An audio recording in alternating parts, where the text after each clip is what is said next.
Hello बच्चों, let us read this question. This question says, which combination is odd with respect to oxidation numbers of sulfur, chromium, nitrogen and hydrogen respectively. और हमारे options हैं option A H2SO5, H2S2O8, H2SO4, SF6. Option B K2Cr2O7, K2CrO4, CrO5, CrO2Cl2. Option C NH3, NH4+, N3H, NO2-. Option D CaH2, NaH, LiH, MgH2. So इस question में हमसे पूछा गया है कि with respect to oxidation number of sulphur, chromium, nitrogen and hydrogen हमारे पास कौन सा कॉम्बिनेशन ऑड है, यानी कि बेसिकली कौन सा कॉम्बिनेशन डिफरेंट है. सो इस क्वेश्चन को सॉल्व करने के लिए हमारे पास जो की कॉन्सेप्ट रिक्वायर्ड है वो है concept of oxidation number calculation. यहाँ पे अगर हम देखें पार्ट ए में तो हमारे पास प्रेजेंट है H2SO5.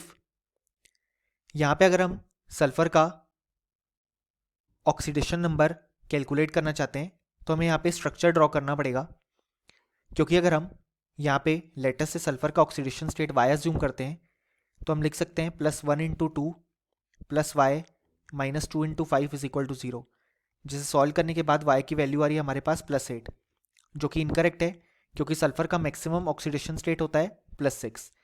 अगर हम यहाँ पे इसका स्ट्रक्चर ड्रॉ करें तो वो कुछ इस तरीके से हम ड्रॉ कर सकते हैं. S double bond O, OH, यहाँ पे इस तरीके से परऑक्सी बॉन्ड होगा और यहाँ पे डबल बॉन्ड O आ जाएगा. सो इस तरीके से हमारे पास स्ट्रक्चर फॉर्म हुआ H2SO5 का. सो यहाँ पे अगर हम देखें तो यहाँ पे ऑक्सीजन ज़्यादा इलेक्ट्रोनेगेटिव है, इस कारण से सल्फर पे आएगा +1 ड्यू टू दिस ऑक्सीजन. यहाँ पे भी ऑक्सीजन ज़्यादा इलेक्ट्रोनेगेटिव है, सो +1 आएगा सल्फर पे क्योंकि एक बॉन्ड है. इस ऑक्सीजन के कारण सल्फर पे आएगा +2 क्योंकि ऑक्सीजन ज़्यादा इलेक्ट्रोनेगेटिव है, तो उस पर आएगा -2. सो न्यूट्रलिटी मेंटेन करने के लिए सल्फर पे +2. यहाँ पे ऑक्सीजन के पास -2 तो उसके कारण सल्फर पे +2. सो अगर हम देखें तो जो सल्फर का ऑक्सीडेशन स्टेट इस केस में आया वो आया +6, जो कि हमारे पास कैलकुलेशन से +8 आ रहा था, वहाँ पे वो इनकरेक्ट था.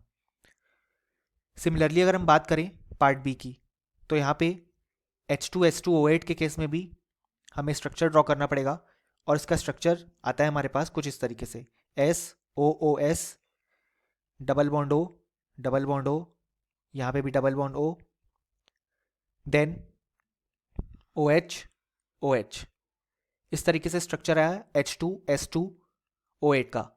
सो यहाँ पे भी अगर हम देखें तो सल्फर का जो ऑक्सीडेशन स्टेट होता है वो है +6 इस तरफ और इस तरफ भी +6, क्योंकि यहाँ पे इन दोनों जो ऑक्सीजन है जो कि डबली बॉन्डेड है उसके कारण सल्फर पे आएगा +2 और +2, और यहाँ पे इस ऑक्सीजन और इस ऑक्सीजन के कारण +1 और +1 आएगा. सो यहाँ पे आ गया +6 ऑक्सीडेशन स्टेट फॉर सल्फर और यहाँ पे भी सिमिलरली +6 ऑक्सीडेशन स्टेट. अगर हम बात करें यहाँ पे सेकेंड पार्ट की यानी कि H2SO4 की, सो H2SO4 के केस में हम इसे y अज्यूम करते हैं. सो हम लिख सकते हैं +1 × 2 + y -8 = 0, यानी कि y की वैल्यू आ गई +6. सो यहाँ पे भी सल्फर का ऑक्सीडेशन स्टेट है +6. और अगर हम यहाँ पे ऑप्शन ए के लास्ट पार्ट की बात करें तो वो है SF6. यहाँ पे अगर हम सल्फर का ऑक्सीडेशन स्टेट x अज्यूम करें सो हम लिख सकते हैं x - 6 = 0, यानी कि हमारे पास x की वैल्यू आ गई +6, क्योंकि फ्लोरीन का ऑक्सीडेशन स्टेट होता है -1. सो हम देख सकते हैं यहाँ पे पार्ट ए में जितने भी कंपाउंड्स गिवन है उन सब में सल्फर का ऑक्सीडेशन स्टेट कांस्टेंट है और 6 है. सो यहाँ पे ये कॉम्बिनेशन ऑड नहीं है, इसलिए ऑप्शन ए इनकरेक्ट हो जाएगा. अगर हम बात करें यहाँ पे ऑप्शन बी की तो ऑप्शन बी में हमारे पास कंपाउंड्स गिवन है K2Cr2O7, K2CrO4, CrO5 और CrO2Cl2. सो यहाँ पे अगर हम देखें तो सिमिलरली हम क्रोमियम का ऑक्सीडेशन स्टेट y अज्यूम करेंगे. हम लिखेंगे +1 × 2 + 2y -14 = 0, जहाँ से y की वैल्यू आएगी +6, क्योंकि ऑक्सीजन का ऑक्सीडेशन स्टेट होगा -2 और पोटेशियम का +1. सिमिलरली यहाँ पे भी क्रोमियम का ऑक्सीडेशन स्टेट आएगा +6 कैलकुलेट करने पे, और यहाँ पे भी कैलकुलेट करने पे ऑक्सीडेशन स्टेट आएगा +6। यहाँ पे कैलकुलेशन से हम देख सकते हैं कि लेटस से यहाँ पे क्रोमियम का ऑक्सीडेशन स्टेट Z है, सो हम लिखेंगे Z -2 × 5 = 0। सो Z की वैल्यू आ रही है 10, जो कि इनकरेक्ट है क्योंकि क्रोमियम का मैक्सिमम ऑक्सीडेशन स्टेट +6 होगा। सो यहाँ पे फिर हमें स्ट्रक्चर की तरफ जाना होगा। सो इसका स्ट्रक्चर होता है हमारे पास यहाँ पे बटरफ्लाई स्ट्रक्चर, जो कि कुछ इस तरीके से हम ड्रॉ कर सकते हैं। यहाँ पे अगर हम देखें तो क्रोमियम के पास +1 आएगा ड्यू टू दिस ऑक्सीजन, क्योंकि ऑक्सीजन ज़्यादा इलेक्ट्रोनेगेटिव है और एक बॉन्ड है। इस ऑक्सीजन के कारण भी क्रोमियम पे आएगा +1। सिमिलरली इन दोनों ऑक्सीजन के कारण भी आएगा +1, एंड क्योंकि यहाँ पे ऑक्सीजन जो है वो ज़्यादा इलेक्ट्रोनेगेटिव है तो उसके ऊपर आ जाएगा -1 इस तरीके से चारों ऑक्सीजन पे, और न्यूट्रलिटी मेंटेन करने के लिए क्रोमियम पे आएगा +1 ड्यू टू दीज 4 ऑक्सीजन। अब यहाँ पे इस ऑक्सीजन पे होगा -2 क्योंकि ऑक्सीजन ज़्यादा इलेक्ट्रोनेगेटिव है और 2 बॉन्ड है। सो न्यूट्रलिटी मेंटेन करने के लिए क्रोमियम पे आ जाएगा +2। सो अगर हम यहाँ पे क्रोमियम के ऑक्सीडेशन स्टेट की बात करें तो वो जाएगा +4 +2 यानी कि +6। सो यहाँ पे भी हम देख सकते हैं कि जो हमारे पास कंपाउंड प्रेजेंट है उसमें हर केस में क्रोमियम का ऑक्सीडेशन स्टेट कांस्टेंट है और वो है +6। सो यहाँ पे जो ऑप्शन बी में कॉम्बिनेशन है वो भी ऑड नहीं होगा।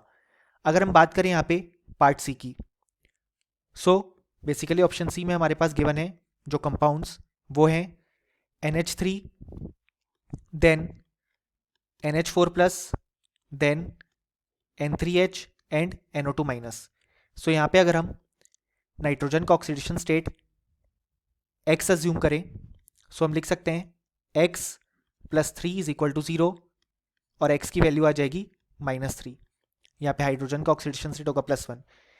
यहाँ पे अगर हम सिमिलरली नाइट्रोजन का ऑक्सीडेशन स्टेट फाइंड आउट करें तो वो आता है -3। यहाँ पे लेटस से नाइट्रोजन का जो ऑक्सीडेशन स्टेट है वो है Y, सो हम लिखेंगे 3Y + 1 = 0। सो Y की वैल्यू आ गई -1/3। सो यहाँ पे नाइट्रोजन का ऑक्सीडेशन स्टेट है -1/3। यहाँ पे लेटस से नाइट्रोजन का ऑक्सीडेशन स्टेट Z है, सो हम लिखेंगे Z -2 × 2 = -1। सो Z की वैल्यू आ गई +3 क्योंकि ऑक्सीजन का ऑक्सीडेशन स्टेट होता है -2। सो यहाँ पे हम देख सकते हैं कि नाइट्रोजन का जो ऑक्सीडेशन नंबर है वो डिफरेंट है और कांस्टेंट नहीं है, इसी कारण से जो ऑप्शन सी है वो बिल्कुल करेक्ट हो जाएगा। अगर हम ऑप्शन डी की बात करें तो ऑप्शन डी हमारे पास इनकरेक्ट हो जाएगा क्योंकि यहाँ पे हर केस में हमारे पास मेटल की हाइड्राइड गिवन है और मेटल की हाइड्राइड में हाइड्रोजन का ऑक्सीडेशन स्टेट हमेशा -1 होता है, क्योंकि हम जानते हैं सोडियम हमेशा +1 शो करेगा। सो न्यूट्रलिटी मेंटेन करने के लिए हाइड्रोजन -1 शो करेगा। इसी तरीके से हर केस में हाइड्रोजन का ऑक्सीडेशन स्टेट कांस्टेंट है और वो है -1। सो ये भी ऑड नहीं है, इसलिए हमारे पास ऑप्शन डी इनकरेक्ट हो जाएगा। सो फाइनली हमें बोल सकते हैं कि इस क्वेश्चन के लिए हमारे पास जो करेक्ट आंसर आया वो आया option C. Hope you understood it well. Best of luck.